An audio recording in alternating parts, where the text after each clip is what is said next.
Right, so Jamie Burke, CEO and founder of Outlier Ventures, thank you for being here today. For those who don't know who you are, your thesis is essentially one around convergence, isn't it? But more importantly than that, blockchain technologies underpinning deep tech such as AI, AR, IoT, etc. Could you tell me a little bit more about that and how you came to that theory? Yeah. So Outlier Ventures has been around for about 5 years, and at our genesis we were focused initially very much just on blockchain. So we were the first blockchain investment vehicle in Europe dedicated to just that. Probably about 2.5 years into that process, having spoken to about 1,000 startups, we became convinced that what was most interesting about blockchain or DLT was how it could be leveraged as infrastructure to enable things like IoT and AI. And over time that's really evolved into thinking about it as enabling a new data economy. And so if we think about it as an alternative to the business model of the web as it stands today, where data is the oil, is the often quoted term, but effectively the ownership of that asset is in the hands of a few platform monopolies. And as a consequence of having data monopolies, platform monopolies, you have data monopolies, and they're becoming AI monopolies. And that's becoming increasingly pervasive and a problem in all spheres, whether that's in social political space or in kind of business environments. So if you look at a lot of German industrialists that we have in our network, many of them are making things and they don't want to be left making the things in the Internet of Things, right? Where the Internet is increasingly assumed by software companies. And you can see Apple moving into the hardware component and building cars. So there's kind of a perfect storm really, where you have a lot of top-down interest in having a new paradigm, a new economic model around data, especially in places like Europe where regulators are looking to kind of try to break up these platform monopolies. And then you have this kind of bottom-up emergence of a new toolkit that effectively enables a kind of more decentralized environment. And so that's kind of where we focused our time and resource. So let's take a look at some of the companies that you have in your stable then. What would they need to be of interest to you, whether technologically or culturally? Yeah, so recently we've actually kind of evolved our thesis from kind of a conceptual framework to actually looking at the areas that we want to invest in and the investments we've already made as a literal stack. So we've taken an OSI framework all the way from hardware up to the application layer, and we said, okay, where are these new kind of distributed or decentralized technologies fitting within this space, and how do we kind of timeline them?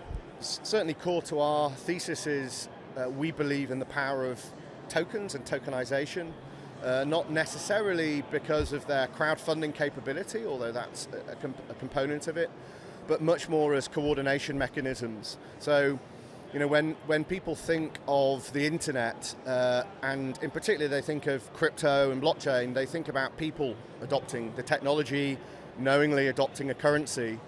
But actually, if you think about what the internet is, people are an increasingly shrinking part of it. So, more devices connected to the internet than people. Half of all web traffic is bots, not people, and that's obviously shifting more towards bots as bots become more sophisticated from just these annoying customer experiences. And so actually when we're looking at the next phase of the internet, and specifically looking at this kind of new infrastructure, we're thinking, how will it enable the machine-to-machine economy? How will it enable increasingly automated and autonomous systems? And we think, as a consequence, tokenization has a critical part to play in that. Not just in terms of the kind of coordination of the system, but the ability to hard code game theory into the system. And obviously, machines are, in theory anyway, more likely to be able to follow logic than people. So if you think about trying to forge digital economies, tokens can become a very powerful component. So we're big advocates for open source tokenized systems. We invest primarily at the kind of protocol layer, the infrastructure layer, as broken out in this OSI stack. Although we do on occasion take equity positions where we believe there's a company that is going to significantly either diffuse these innovations and gain adoption in a B2B environment, or they kind of have a user growth to enable a gateway of people to come into this stack. So it's primarily at the protocol layer, however we're looking at these kind of accelerants that accelerate that stack as well. In terms of staging, we invest in what you would class as early stage projects. Increasingly, actually, we're going earlier. So we're working with founder teams, often over several years, before they would get to the point of issuing a token. Fetch.ai is a really good example of that. We worked with them for 2.5 years before they did a token sale, and they've actually raised more privately than they did through the sale. The sale was really to just birth the token network. So increasingly we're also looking at AI companies that consider themselves AI companies, but that are looking at decentralized ledger technology to enable the use case. And that will be true for AR and other instances. So we're actually moving away from what you would consider a conventional blockchain company, which might be a consumer-facing fintech startup. In terms of 2019, a lot of people have been saying that it is going to be the year of the token. Do you agree with that analysis? I presume you do. And also, comparing it to what happened with the massive growth in ICOs in 2017, is this almost like the maturation that the blockchain technologies essentially need, almost a 2.0? Yeah, I mean, we hope so. I think, actually, tokens, in terms of kind of utility tokens, are actually slightly out of vogue. So everybody's kind of shifting towards this idea of a security token or tokenizing startup equity, which is kind of throwing the baby out with the bathwater. The whole ICO phenomena was an innovation in crowdfunding, very poorly managed with misaligned incentives. So none of our projects actually did an ICO last year. They could have done all the year before. They're all coming to market now. And so, you know, for us, tokenization is really about thinking through this kind of coordination mechanism. So we are starting to see large organizations increasingly thinking about the power of tokenization, not to raise capital, but as this kind of coordination mechanisms. But actually, I think there's not that much hype around it, which is great for us. You know, because we're much more focused on this long cycle of venture, working with projects. You know, we've been here for 5 years, so we've seen quite a few of these boom and bust cycles.